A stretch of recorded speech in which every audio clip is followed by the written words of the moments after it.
Hey everyone, Kyle once again, and welcome back to the next episode review of Failure Frame, episode 5. And I will say, yes, this episode was an improvement over episode 4. And because one thing, because it is after watching this, I just full on hate this goddess so much. Probably when you see it in the thumbnail, I probably just want to just do like this, and want to get my hands and strangle the bitch, That's what I do after watching the.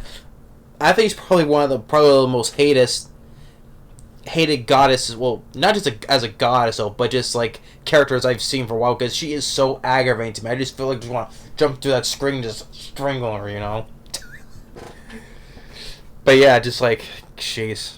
So getting right with the goddess, she only appears in one scene talking with the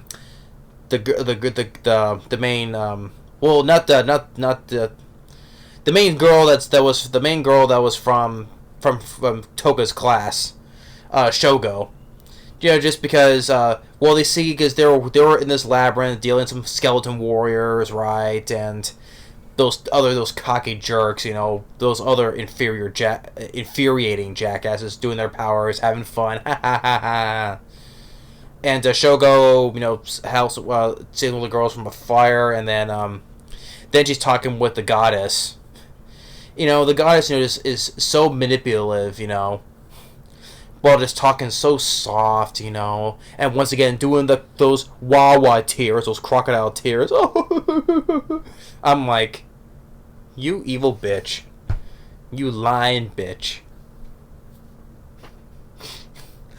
Just being so manipulative, just talking so softly too, I'm like, just manipulating Shogo to do this for her, and just even when Shogo is trying to, hey, basically just, you continue doing this for us, and we'll see, if we what to do with your friends, and so there's some things that are out of my control, but some things I can do, and I will. She's doing this though just for her own, basically just for her own self, like.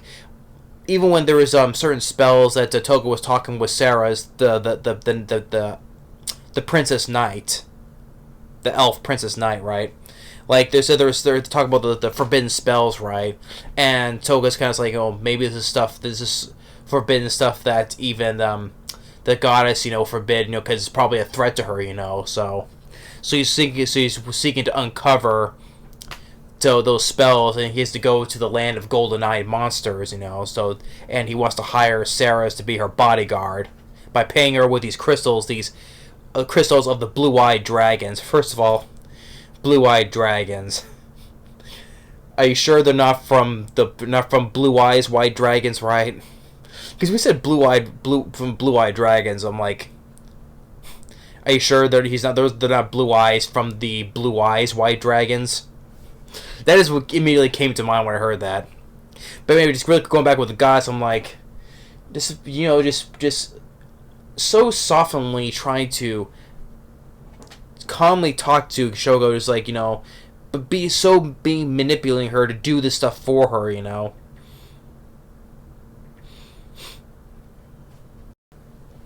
And just like, I just really want to go and punch that bitch's lights out, or just. She is so infuriating. I haven't seen a character like that infuriate me quite some time, just like, especially doing the fake crocodile tears, And then the second that Shogo leaves, her tone just changes and says, "That bitch." I'm like, I just can't wait for Toga just beat your ass down, I just can't wait for something shitty to happen to you, You're gonna get what's coming to you, and I can't wait to see that. So anyway, but like I said, going back with Toga, right? Talking with Sarah's her real name, but she's using an alias name. But she's a Princess Knight, and he wants to hire her to be her bodyguard to help lead her to the land of golden-eyed monsters to translate the forbidden spells, and by pairing her with the crystals that belong to blue-eyed dragons. Like I said, are they from Blue Eyes White Dragons? And once again, you do get the obviously noticeable 3D. It's more noticeable when they're standing still and when their arms are moving, and when they're talking to her, they're just standing still, right? You notice when the movements in their arms, their stature, It's mostly one of the times when they're standing talking to each other, when they're not moving though. It's plainly obvious. It's obviously plainly 3D. You can tell obviously. But you know what? I'm not overall bothered by it. But I know it's very noticeable. But like when it cuts to like when they're fighting, like it does some 3D stuff, and it cuts to like close-ups of their face, back to 2D, you know. But I know people complain about the 3D, which I understand about that though. But I'm not fully bothered by it though.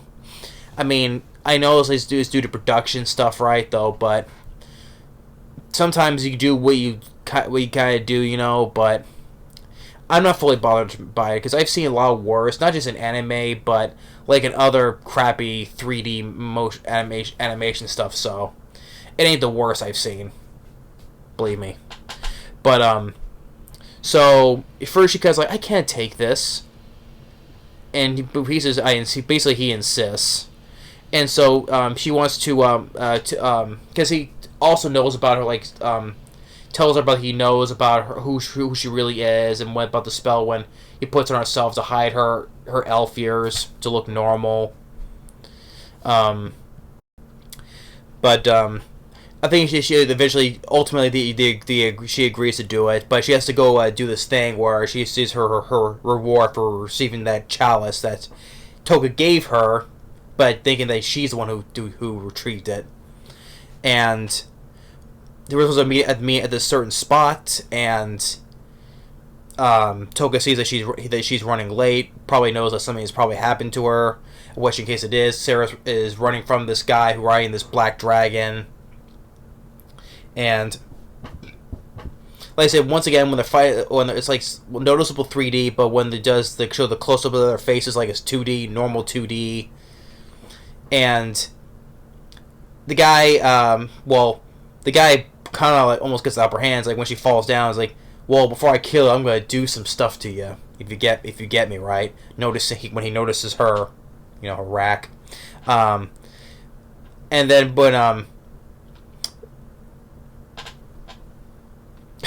what was that one thing?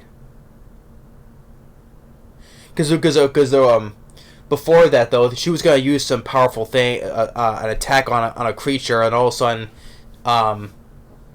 Toga goes and says, "Paralyzed, poison."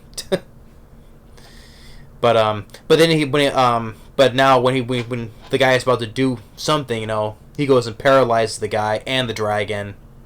But he poisons the guy, but it's non-lethal. But he makes it lethal for the dragon, though. So when after that, she said, "Here, you take this. I don't want this, though." But he still insisted keeping the crystals because he has a whole bag full of them. So basically, she almost basically agrees to go with him as his bodyguard as they journey to this place of the land of golden-eyed monsters. So, yeah, so there's still time though, because like this is a 12-part episode though, but I don't know how it's gonna go, but it's too early to say for a split core second season though. So we're only in episode 5 though, but overall it was another nice episode. I would say it was an improvement over episode 4. Like I said, episode 4 was the weakest. Episode 5 was definitely a step up from above episode 4, but the goddess, you know, the scene with the goddess just makes me want to just go really, really hate that biatch, you know. She is just like, I don't know what to say more I can describe about her, you know. She's a bitch, that's what he is, plain and simple. You just want something that shitty to happen to her, which she's going to get, and I'm going to enjoy seeing that. And so, like I said, manipulating Shogo, right, and just once again, but saying it very softly and just with the tears, you know. And then as soon as she leaves, she goes and says under her breath, "That bitch." I haven't seen such an infuriating character I've seen in quite some time, like this goddess. And so then with the Sarahs, you know, because they try to help each other keep their real names a secret and try to hide her identity as well, but the one that she's an elf though, but well, they said it was like half elf. but she's the known as the Princess Knight though, and so they're gonna but they tell each other their real names, keep it a secret when they're out in public, you know. But overall, it was still a very enjoyable episode. I'd say yes, it is definitely an improvement over episode 5, and that guy just really gets on under my skin so much. But yeah, episode 5 was definitely another really good episode. Definitely much better than episode 4. So thanks for watching, and stay tuned for the next one, and we'll see you next time for more movie reviews and stuff. And we'll see you next time. Later.